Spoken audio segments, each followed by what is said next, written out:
ابو موسیٰ رضی اللہ عنہ روایت کرتے ہیں نبی کریم صلی اللہ علیہ وسلم نے فرمایا اس شخص کی مثال جو اپنے رب کو یاد کرتا ہے اور جو اپنے رب کو یاد نہیں کرتا زندہ اور مردہ جیسے ہے.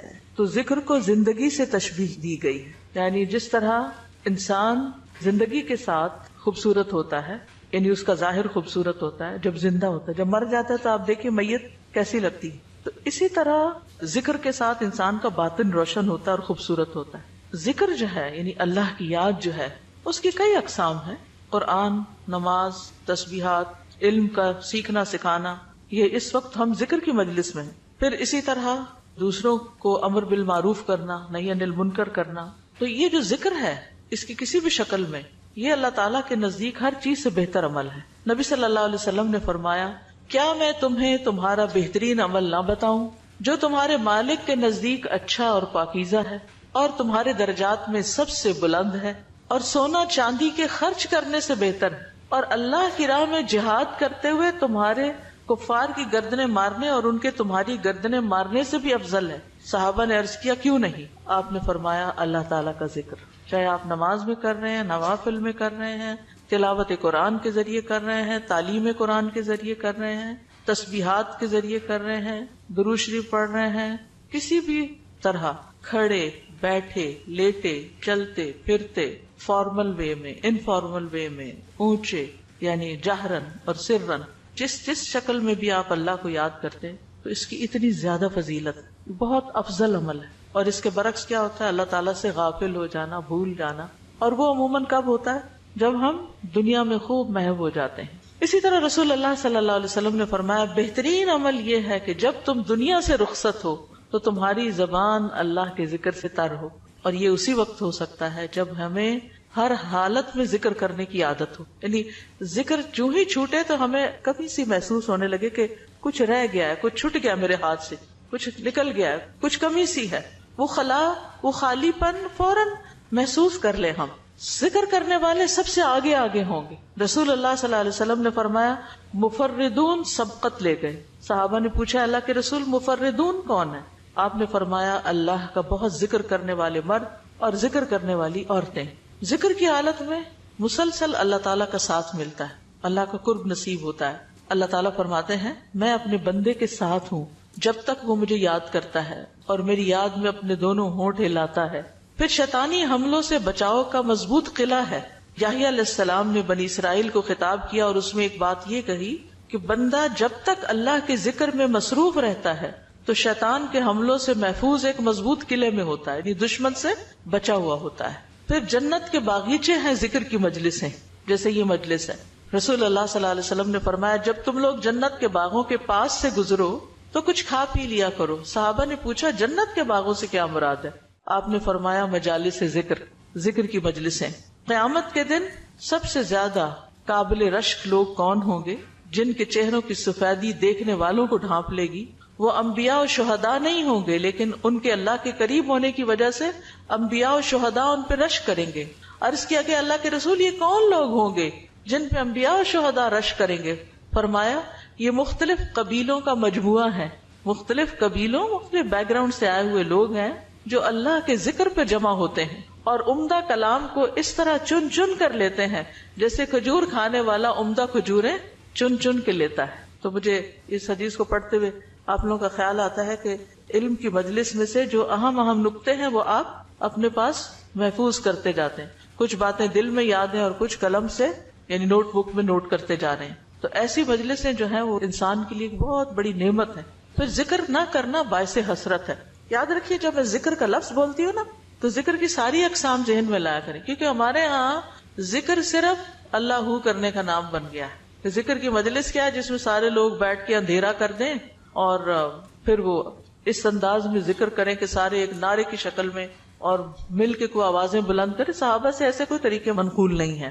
وہاں صحابہ کرام نبی صلی اللہ علیہ وسلم کی مجالس میں جو بیٹھ کے علم حاصل کرتے تھے اس کو بھی ذکر کی مجلس سمجھتے تھے اور ویسے بھی اکٹھے بیٹھ کر اللہ کو یاد کرتے تھے. جیسے مسجد نبی میں ایک دفعہ آپ تشریف لے گئے، 2 جماعتیں تھی، کچھ علم سکھا رہے تھے اور کچھ بیٹھ کے ویسے ہی تسبیحات پڑھ رہے تھے اپنی.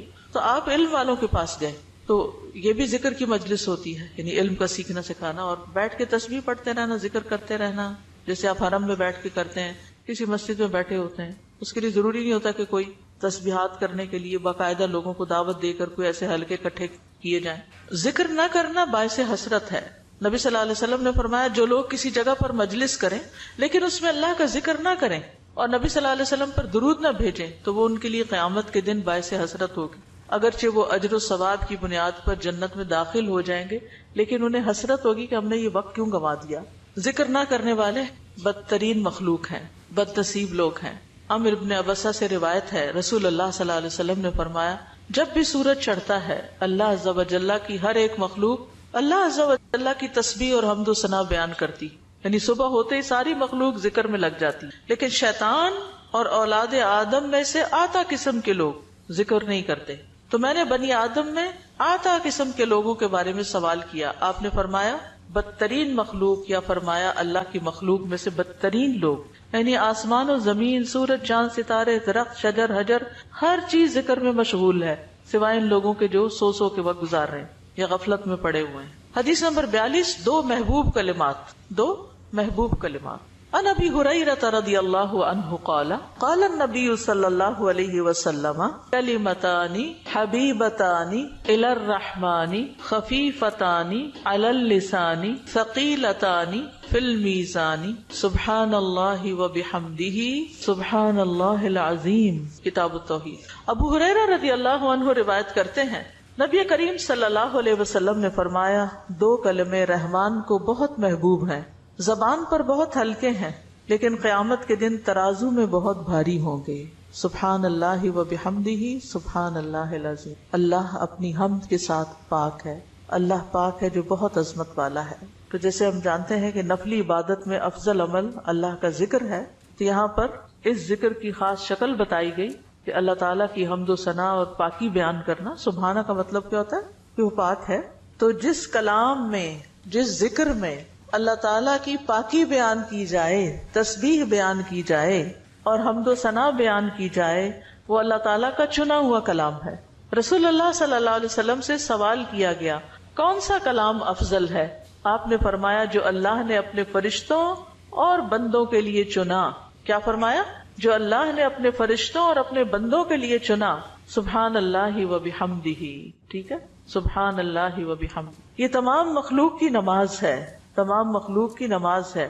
نوح علیہ السلام کی وفات کا وقت جب آیا تو انہوں نے اپنے بیٹے سے فرمایا کہ میں تمہیں ایک وصیت کر رہا ہوں، دو باتوں کو کرنے کا حکم دیتا ہوں، دو باتوں سے روکتا ہوں۔ اور دو کرنے کے جو کام بتائے اس میں سے ایک لا الہ الا اللہ کا اقرار، کہ اگر ساتوں آسمان اور ساتوں زمینوں کو ترازو کے ایک پلڑے میں رکھ دیا جائے اور لا الہ الا اللہ کو دوسرے پلڑے میں، تو لا الہ الا اللہ والا پلڑا جھک جائے گا، اور اگر ساتوں آسمان اور ساتوں زمینیں ایک بند کڑے کی شکل اختیار کر لیں تو لا الہ الا اللہ اس کو بھی توڑ دے گا۔ اتنی طاقت ہے اس کلام کے اندر۔ اور دوسرا یہ کہ سبحان اللہ و بحمدہ کا ورد کرتے رہنا، کیونکہ یہ ہر چیز کی نماز ہے اور اس کے ذریعے مخلوق کو رزق ملتا ہے۔ اور میں تمہیں شرک اور تکبر سے منع کرتا ہوں، یہ دو منع کرنے والی چیز۔ اسی طرح ان کلمات کو اگر کوئی 100 دفعہ دن میں پڑھے تو اس کے گناہ مٹ جاتے ہیں، گناہ جھڑ جاتے ہیں، چاہے سمندر کی جھاگ کے برابر ہی کیوں نہ ہو۔ پھر اسی طرح ایک اور حدیث میں آتا ہے سنن ترمذی کی، جو شخص سبحان اللہ العظیم و بحمدہ کہتا ہے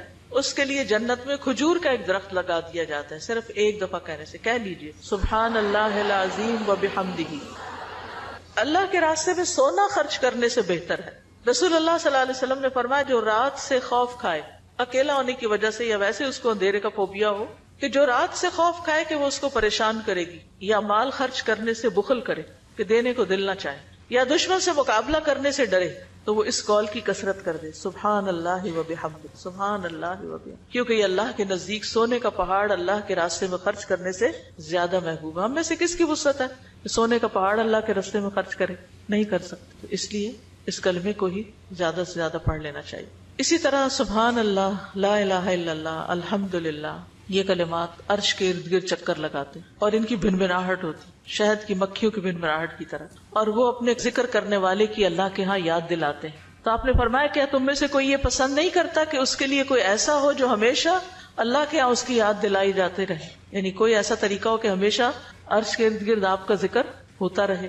قیامت کے دن بھی انسان کا بچاؤ کریں گے، یعنی جہنم سے بچانے کے لیے سبحان اللہ والحمد للہ ولا الہ الا اللہ واللہ اکبر. پھر اہل جنت کا ذکر کیا ہوگا؟ ان کے سانس کے ساتھ ان کو تسبیح و تحمید سکھا دی جائے گی کہ بولنا بھی نہیں پڑے گا، سانس لیں گے اور سانس کے ساتھ اللہ کا ذکر جاری ہو جائے گا. یہ جو احادیث میں نے بیان کی، یہ آپ کے پاس کارڈ ہونا چاہیے تسبیحات کی فضیلت والا، اس میں لکھی ہوئی ہے، دوسروں کے ساتھ بھی شیئر کریں اور خاص طور پہ بچوں کو ذکر کرنا سکھائیں. ان کے اندر بھی ایک کامنس آتی، ایک سکینت آتی ہے. ہم بعض اوقات یہ سوچتے ہیں یہ تو بچے ہی ہیں، ابتدائی عمر سے، چھوٹی عمر سے کہ چلو یہ پڑھو، انگلیوں پہ گنتے ہیں، اچھا تم نے کتنی دفعہ پڑھ لی، کتنے جنت میں درخت لگائے، تو آہستہ آہستہ ان کو عادت ہو جاتی. پھر ذکر کی ایک قسم اللہ کے نام پڑھنا، اللہ کے نام یاد کرنا. عن ابی ہریرہ ان رسول اللہ صلی اللہ علیہ وسلم قال ان للہ 99 اسما 100 الا واحدا من احصاها دخل الجنہ. کتاب التوحید. ابو ہریرہ رضی اللہ عنہ سے روایت ہے کہ رسول اللہ صلی اللہ علیہ وسلم نے فرمایا، بے شک اللہ کے 99 نام ہیں، 99، ایک کم 100. جو شخص ان سب کو محفوظ رکھے گا، یاد کر لے گا، وہ جنت میں داخل ہوگا. من احصاها، تو احساس سے مراد ان کو گننا، ان کے معنی پہچاننا، ان کے تقاضے کے مطابق عمل کرنا. خالی لکھ کے یا جمع کر کے یاد کر لیا جائے اور مطلب ہی نہ پتا ہو اور اس کے مطابق عمل نہ ہو تو پھر یہ وعدہ نہیں پورا ہوتا. احصاء میں ہر چیز کا جمع ہو جانا ہے، یعنی اللہ تعالیٰ کے ناموں کی حدود کی حفاظت کرنا، ان کو پہچاننا، ان کا معنی جاننا، ان کی فضیلت جاننا، کہاں پڑھنا ہے. امام ابن قیم کہتے ہیں کہ اللہ کے اسماء کو گن کر محفوظ کرنے کے کچھ مراتب ہیں. بندہ جب ان ناموں کو یاد کر لیتا ہے تو وہ جنت میں داخل ہو جاتا ہے اور یہی اس کی سعادت اور نجات اور فلاح کا مرکز ہے. وہ کہتے ہیں پہلا مرتبہ ان کے الفاظ کو گننا اور شمار کرنا، دوسرا مرتبہ ان کے معنی اور مدلول کو سمجھنا، تیسرا مرتبہ ان کے ساتھ دعا مانگنا. قرآن میں آتا نا وَلِلَّهِ الْأَسْمَاءُ الْحُسْنَى فَادْعُوهُ بِهَا، اور اللہ ہی کے لیے ہے اچھے اچھے نام، بس تم اس کو ان کے ساتھ پکارو، اللہ کے نام لے کے، جیسے یا حی یا قیوم، یا اللہ، یا رب، یا رحمان، یا رحیم، یا کریم، یا ذی الجلال والاکرام، اور باقی بھی اسی طرح. پھر ہے دعا مانگنے کے 2 مرتبے ہیں. نمبر 1 دعا العبادہ، یعنی اللہ کی تعریف ان ناموں کے ساتھ کرنا. ہمارا رب رحیم ہے، کریم ہے، تو یہ تعریف عبادت کی دعا ہوتی ہے، دعا العبادہ کہتے ہیں اس کو. اور دوسرا ہے دعا المسئلہ، طلب اور مانگنے کی دعا، کہ ان ناموں کے ساتھ پکار کے اللہ کو پھر سوال کرنا. اور اسماء حسنہ کے ساتھ یہ نہیں کہ اپنی طرف سے اللہ تعالیٰ کا کوئی نام بنا کے اور پھر اس سے دعا کرنا، یا موجود، یا ذات، یا شیء، اس طرح کی باتیں نہیں، بلکہ اللہ کے جو پراپر نام قرآن و سنت سے ثابت ہیں ان کے ساتھ دعا مانگنا. تو یاد رکھیے کہ اللہ کی پہچان یہ علم کا پہلا مرتبہ ہے. سب سے پہلے جس کو جاننا چاہیے، جس کے بارے میں ہمیں معلوم ہونا چاہیے کہ وہ کون ہے، وہ اللہ رب العزت. فَاعْلَمْ أَنَّهُ لَا إِلَهَ إِلَّا هُوَ، جان لو کہ اللہ کے سوا کوئی الہ نہیں. یہ علم ہر ایک پر فرض ہے کہ ہمارا خالق کون ہے، ہمارا مالک کون ہے، ہمارا رازق کون ہے، ہمارا معبود کون ہے، ہماری مشکل کشا کون ہے، ہمارا حاجت روا کون ہے، اور جو بھی اللہ تعالیٰ کے باقی نام ہے پہچان. یہ علم تمام علوم سے افضل ہے، کیونکہ جب ایک انسان، کوئی بچہ، بوڑھا، جوان اللہ تعالیٰ کو جان لیتا ہے نا، تب ہی اس کی زندگی درست ہوتی، تب ہی اس کو واقعی ہدایت ملتی، تبھی وہ اللہ کے لیے سب کچھ کرتا ہے، تبھی اس کے اندر تقویٰ پیدا ہوتا ہے، تبھی وہ حلال حرام کی تمیز کرتا ہے. کیونکہ یہ سب کچھ کرنا اس کے لیے اللہ نے اپنی عبادت کے لیے پیدا کیا، اور اگر ہم اللہ ہی کو نہیں پہچانتے تو عبادت کس کی کر رہے ہیں؟ تو پہلا کام اللہ کی پہچان ہے، اللہ کی معرفت، خود بھی اور اپنی آل اولاد کو بھی اور اپنے آس پاس کے لوگوں. اور اللہ کی پہچان کے لیے اللہ کے ناموں کا علم حاصل کرنا ضروری. پھر اس سے ایمان میں بھی اضافہ ہوتا ہے. جتنا جتنا آپ اللہ کو زیادہ جانتے چلے جاتے ہیں اتنا اتنا آپ کا ایمان بڑھتا ہے. اسی لیے اس کو اشرف العلوم کہا گیا ہے کہ تمام علوم کا سردار ہے یہ. پھر اسی طرح اللہ تعالیٰ کے ناموں کو پڑھنے، یاد کرنے، جاننے، سمجھنے کے بارے میں کچھ اصول و قواعد ہیں. اس میں پہلی بات یہ کہ اللہ کے تمام نام توقیفی ہیں، اس میں عقل کی کوئی گنجائش نہیں، یعنی بذریعہ وحی معلوم ہوئے. ہم اپنے پسند سے اللہ کا کوئی نام نہیں رکھ سکتے. یعنی آپ یہ نہیں کہہ سکتے کہ مجھے اللہ سے بڑی محبت ہے تو میرا دل چاہتا ہے میں اللہ تعالیٰ کا یہ نام رکھ دوں، خود سے کیوں رکھ دوں، یہ نہیں کر سکتے آپ. ٹھیک ہے، کسی انسان کو، کسی بشر کو، کسی جن کو، کسی فرشتے کو یہ اختیار نہیں کہ وہ اپنی مرضی پسند سے اللہ کا کوئی نام رکھ دے اور اس سے اس کو پکارنا شروع کر دے، اور اس کی لاجک صرف یہ دے کہ یہ تو محبت کی بات ہے اور میں محبت سے یوں پکارتی ہوں اللہ کو. نہیں، اس کی اجازت نہیں، کیونکہ جتنا اللہ تعالیٰ خود اپنے آپ کو جانتا ہے ہم نہیں جانتے، اور جتنا اس نے چاہا ہمیں اپنے بارے میں علم دیا، اور وہ علم بھی نبی صلی اللہ علیہ وسلم کے ذریعے ہم تک پہنچا ہے، تو اس کو حاصل کرنے کی کوشش کریں. پھر اسی طرح دوسری بات یہ کہ اس بارے میں کتاب و سنت سے آگے نہ بڑھیں. عقل، رائے، خواہش. امام احمد کہتے ہیں اللہ کی صفت نہیں بیان کی جائے گی مگر وہی جو خود اس نے اپنی ذات کی بیان فرمائی ہے یا رسول اللہ صلی اللہ علیہ وسلم نے بیان کی. ہم قرآن و سنت سے آگے نہیں بڑھیں گے، خود یا کسی عالم یا کسی اور انسان کے بتائے ہوئے نام کے مطابق نہیں کام کریں گے. پھر اگلی بات یہ کہ اللہ کے ناموں میں الحاد سے بچنا چاہیے. الحاد سے، الحاد کا مطلب کیا ہے؟ سیدھے رستے سے ہٹ جانا. لحد ہوتی ہے نا وہ قبر، جو بغلی قبر ہوتی ہے، نیچے گڑھا کھودتے کھودتے سائڈ پہ قبر کھودنا شروع کر دیں. تو اس کی بہت سی صورتیں ہو سکتی، جیسے اللہ کے کسی نام کا انکار کر دیا جائے، یا نام جن صفات پر دلالت کر رہے ہیں ان کا انکار کر دیا جائے، جیسے امت میں کچھ ایسے فرقے گزرے ہیں کہ جو یہ کام کرتے رہے ہیں. پھر اسی طرح بغیر تحریف، تعطیل، تکییف اور تمثیل کے اسماء و صفات پر ایمان لانا ضروری. تحریف یعنی خود تبدیلی کرنا، تعطیل یعنی کسی صفت کو معطل کر دینا، تکییف کسی کیفیت کو بتانا، تمثیل یعنی مثال بیان کرنا. ان چیزوں سے بچنا چاہیے. پھر ایک اہم بات یہ بھی یاد رکھیے کہ 99 تو ہمیں بتایا گیا کہ اتنے تو کم از کم یاد کر لو، لیکن یہ یاد رکھیے اللہ کے صرف 99 نیمز نہیں ہیں، وہ اس سے زیادہ ہیں. اس لیے بعض کتابوں میں آپ کو زیادہ بھی ملیں گے، لیکن یہاں مراد کیا ہے کہ یعنی اتنے تو زبانی یاد کر سکتا ہے انسان، یا آسانی سے ہر ایک کو معلوم ہو ہی سکتے ہیں. کیونکہ حدیث میں آتا ہے اسألک بکل اسم هو لک سمیت به نفسک وانزلته فی کتابک او علمته احدا من خلقک او استأثرت به فی علم الغیب عندک. اے اللہ میں تجھ سے تیرے ہر نام کے واسطے سے دعا کرتا ہوں، وہ نام جو تو نے اپنی ذات کے لیے رکھے، یا جو نام تو نے اپنی کتاب میں اتارے، یا وہ جو اپنی مخلوقات میں سے کسی کو سکھا دیے، یا وہ نام جو تو نے اب تک اپنے خزانہ غیب میں محفوظ رکھے. جس سے کیا پتہ چلتا ہے کہ کچھ نام تو خزانہ غیب میں ہے. اور جیسے حدیثی شفاعت میں آتا ہے نا کہ نبی صلی اللہ علیہ وسلم کو اللہ تعالیٰ قیامت کے دن اپنی حمد و ثنا بیان کرنے کی تعریف کرنے کے لیے وہ کچھ سکھائیں گے جو اس سے پہلے نہیں سکھائی ہوگی وہ تعریف. تو اس کے ذریعے نبی صلی اللہ علیہ وسلم اللہ کی تعریف بیان کریں. یعنی وہ علم ابھی تک نبی صلی اللہ علیہ وسلم کے پاس بھی نہیں، وہ قیامت کے دن دیا جائے گا، جس کی بنا پر آپ اللہ تعالیٰ کی تعریف کریں گے، پھر دعا کریں گے، اور پھر آپ کو شفاعت کا اذن دیا جائے گا. جو شفاعت کبریٰ کی حدیث آتی ہے.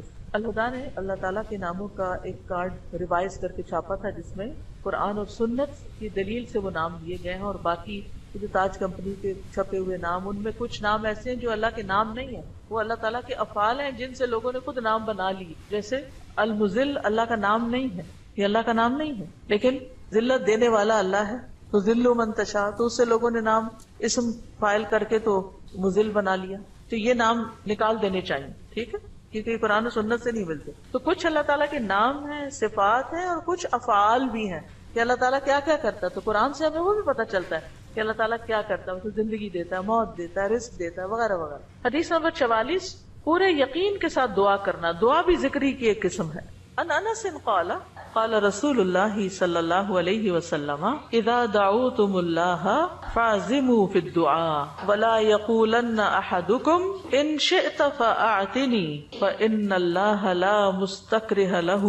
انس رضی اللہ عنہ روایت کرتے ہیں کہ رسول اللہ صلی اللہ علیہ وسلم نے فرمایا، جب تم اللہ کو پکارو تو پکارنے میں عزم رکھو، یعنی اچھی طرح پکارو، اور تم میں سے ہرگز کوئی یوں نہ کہے کہ اگر تو مجھے چاہے تو عطا کر دے، چاہے تو نہ کرے. یعنی لکھا ہوا نہیں یہاں، لیکن مطلب یہی بنتا ہے، کیونکہ اللہ کو کوئی بھی مجبور نہیں کر سکتا.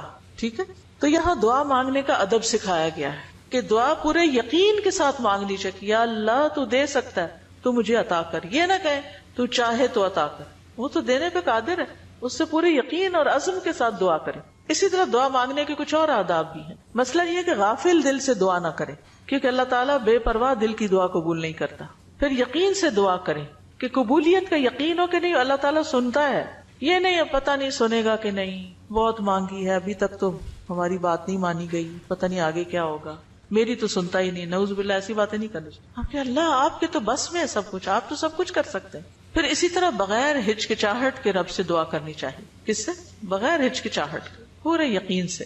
نبی صلی اللہ علیہ وسلم نے فرمایا جب تم میں سے کوئی آدمی اللہ کے سامنے اپنی خواہش کا اظہار کرے تو وہ زیادہ سے زیادہ مانگے، کیونکہ وہ اپنے رب سے مانگ رہا ہوتا ہے عز و جل سے، وہ سب کچھ کر سکتا ہے. پھر خشوع و خضوع اور عاجزی سے مانگے. ادعوا ربکم تضرعا وخفیا انہ لا يحب المعتدین. پھر گریہ و زاری، رو دھو کے مانگے. آپ دیکھیں کس طرح بچے جب انہیں کوئی چیز چاہیے ہوتی ہے تو بلا وجہ بھی رونا شروع کر دیتے ہیں. تکرار اور اصرار سے دعا کریں. نبی صلی اللہ علیہ وسلم بعض اوقات 3 بار ایک دعا دہراتے تھے.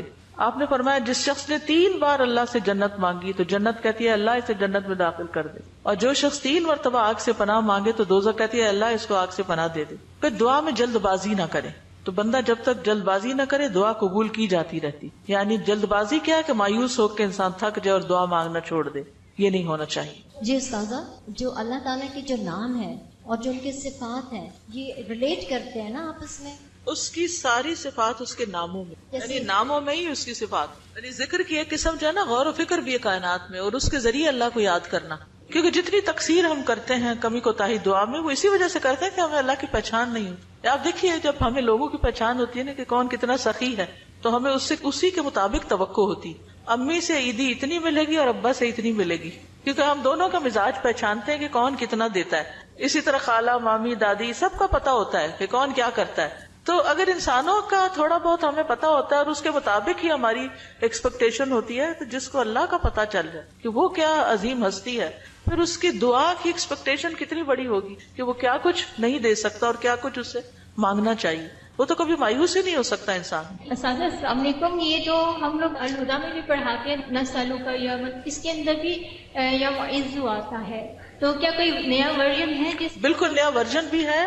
کارڈز لے لیجئے اور نئے ورژن کی ریکارڈنگ بھی ہم نے کروا لی ہوئی ہے.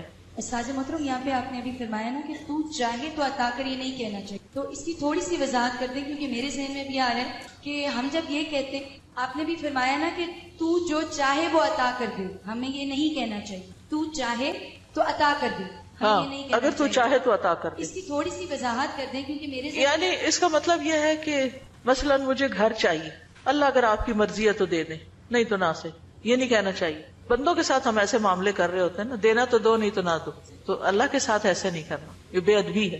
استاذہ یہ جو آپ نے کہا کہ جس کا آخری کلام لا الہ الا اللہ ہوگا تو وہ جنت میں جائے گا، جیسے ہماری آنٹی حالت نیزہ سے 2 دن پہلے ہم نے ان کو پڑھایا، انہوں نے ورد کیا، اس کے بعد وہ کومے میں چلے گئی، تو ان کے لیے ہم یہ امید رکھ سکتے ہیں کہ ان کا آخری کلام یہی ہے لا الہ الا اللہ؟ یعنی آخری بات جو کی وہ لا الہ الا اللہ تھی، چاہے اس کے بعد 1 دن بعد فوت ہوئے یا 2 دن بعد.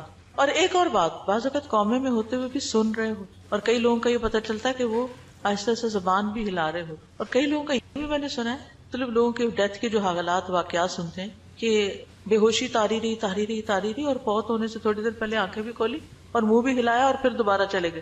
تو یہ اللہ کی دی ہوئی توفیق ہے، ہمیں توفیق مانگنی چاہیے کہ اللہ ہمارا آخری کلام لا الہ الا اللہ. آپ نے بھی ذکر کیا ہے، ذکر کا فضیلت بیان کی ہے، تو مجھے یہ بات سمجھ آئی ہے کہ جب ہم لوگ دن رات میں ذکر کرتی ہیں، ہماری زبان تر رہتی ہے ذکر سے، جوارے اس چیز کی گواہی دیتے ہیں، تو وہ جو ہے آپ کا جو اندر احساس ہے وہ یہ ہوتا ہے کہ ہمارا ٹائم ویسٹ نہ ہو. ٹھیک ہے.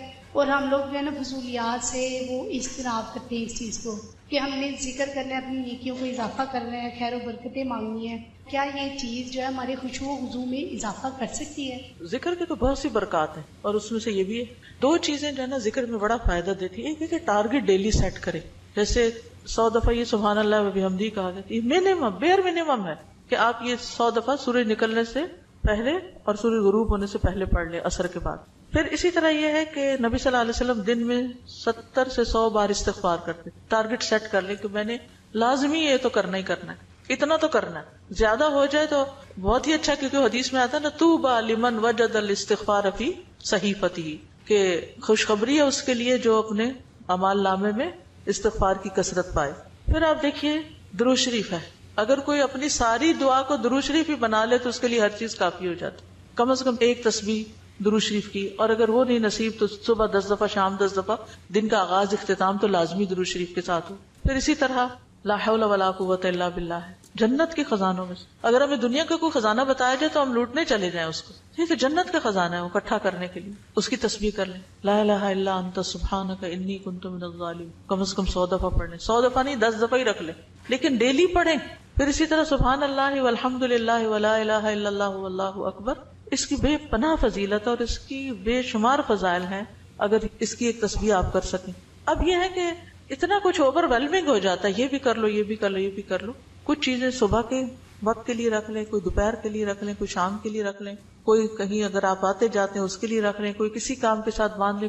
اگر آپ نے ٹارگٹ سیٹ کر لیا نا کہ یہ تو کرنا ہی کرنا ہے تو انشاءاللہ کر بھی لے گی. اگر کسی وجہ سے کوئی آگے پیچھے ہو بھی گیا تو رات کو سونے سے پہلے کر لیں. اگر ایک دن کچھ کمی بیشی ہوگی اگلے دن پورا کر. اپنے اوپر پابندی آپ نے خود لگانی کہ یہ تو میں نے کرنا ہے, ٹھیک ہے. دوسری چیز یہ ہے کہ اگر نہ کریں تو پھر اس پر اپنے آپ کو پنش بھی کریں, اس کے عوض کچھ صدقہ کریں, کیونکہ اپنی عادتوں کی اصلاح خود ہی کرنی. روزہ رکھیں, یعنی کمپنسیٹ کریں اپنے آپ کو, کیونکہ انسان کے جسم کے ہر جوڑ پہ روز صدقہ واجب ہوتا ہے. یہ تسبیحات جو ہیں وہ جوڑوں کا صدقہ بھی ہیں, ٹھیک ہے. تو اوقات مقرر کریں, اپنے لیے خود مقرر کریں, خاص طور پر جو مسنون تعداد آئی ہے اس کی پابندی کریں. اور باقی یہ تو ویسے کی تسبیحات ہیں نا, لیکن جو صبح شام کے اذکار ہیں ان کی پابندی کریں. رات کو سوتے وقت کے اذکار کی پابندی, گھر سے نکلتے آتے جاتے اٹھتے بیٹھتے سارے دن کے جو مسنون اذکار ہیں. دعا کیجئے, کتاب کس کس کے پاس ہے؟ الحمدللہ سب کے پاس ہے. اس نے زندگی کے مختلف مواقع پر جو دعائیں کی جاتی, دعا جو وہ بذات خود ایک ذکر کی قسم, ٹھیک. فَإِذَا قَالَ سُبْحَانَكَ اللَّهُمَّ وَبِحَمْدِكَ وَأَثْنَى عَلَى اللَّهِ تَعَالَى بِمَا هُوَ أَهْلُهُ فقد خرج عن الغفلة التي هي حجاب أيضا بينه وبين الله تعالى وأتى بالتحية والثناء الذي يخاطب به الملك عند الدخول عليه تعظيما له وتمجيدا ومقدمة بين يدي حاجته فكان في هذا الثناء من أدب العبودية وتعظیم المعبود ما يستجلب به اقبالہ علیہ ورضاہ عنہ واسعافہ بحوائجہ. دعائے استفتاح. پھر جب وہ سبحانک اللہم و بحمدک یعنی پاک ہے تو اے اللہ اور سب تعریف تیرے ہی لیے ہے کہتا ہے اور اللہ تعالیٰ کی ثنا بیان کرتا ہے جو اس کی شان کے لائق ہے, تو وہ اس غفلت سے بھی باہر نکل آتا ہے جو اس کے اور اللہ تعالیٰ کے درمیان رکاوٹ تھی. وہ اس کی تعظیم اور بزرگی بیان کرنے کے لیے اپنی ضرورت سے پہلے بطور تمہید ایسا تحیہ اور تعریف بجا لائے گا جس طرح بادشاہ کے پاس داخل ہوتے وقت مخاطب کیا جاتا ہے. چنانچہ یہ تعریف بجا لانا عبودیت کے آداب میں سے ہے اور معبود کی تعظیم ہے جس کے ذریعے وہ معبود کو اپنی طرف متوجہ کر لے گا اور اس کی رضا پا لے گا اور اپنی حاجات میں اس کی مدد حاصل کر لے گا. تو یہاں یہ بتاتے ہیں کہ دعا استفتاح پڑھنے کا مقصد کیا ہے, کیوں پڑھی جاتی, اس کا کیا فائدہ ہے, اس سے کیا حاصل ہوتا ہے, اس کا کیا نتیجہ نکلتا ہے. یعنی نماز کا کوئی بھی سٹیپ جو ہے وہ بے مقصد نہیں ہے, بے معنی نہیں ہے. ایسے ہی کچھ چیزوں کو اکٹھا کر کے نماز نہیں بنا دی گئی, بلکہ اس کے پیچھے ایک حکمت ہے. فَإِذَا قَالَ سُبْحَانَكَ اللَّهُمَّ وَبِحَمْدِكَ, پھر جب وہ کہتا ہے سبحانک پاک ہے تو, اللہم اے اللہ, وبحمدک اور ساتھ تیری تعریف کے یا سب تعریف تیرے لیے ہے, وَأَثْنَى عَلَى اللَّهِ تَعَالَى اور وہ ثنا بیان کرتا ہے اللہ سبحانہ تعالیٰ کی, بما ہوا اہلہ جس کا وہ اہل ہے, فقد خرج عن الغفلۃ تو تحقیق وہ غفلت سے نکل آتا ہے, التی ہی حجاب ایضا بینہ و بین اللہ تعالی وہ غفلت جو حجاب ہے, ایک پردہ ہے, ایضا بھی یعنی وہ بھی ایک پردہ ہے اس بندے کے درمیان اور اللہ تعالی کے درمیان. یعنی تعریف شروع کرتے ہی انسان غفلت سے باہر آ جاتا ہے. وہ عطا بالتحیۃ والثناء اور وہ پیش کرتا ہے تحیہ سلام اور ثنا تعریف, الذی وہ جو یخاطب بہ الملک جس سے بادشاہ کو خطاب کیا جاتا ہے. یعنی کسی دنیاوی بادشاہ کے پاس بھی انسان جب حاضر ہوتا ہے اس کے دربار میں تو سب سے پہلے اس کی تعریف کرتا ہے. عند الدخول علیہ اس کے پاس داخل ہونے کے وقت, تعظیما لہ و تمجیدا اس کی تعظیم کرتے ہوئے اور اس کی بزرگی بیان کرتے ہوئے, وہ مقدمتا بین یدی حاجتہ اور اپنی حاجت پیش کرنے سے پہلے پہلے تمہید کے طور پر, مقدمہ تمہید یعنی مقدمے کے طور پر.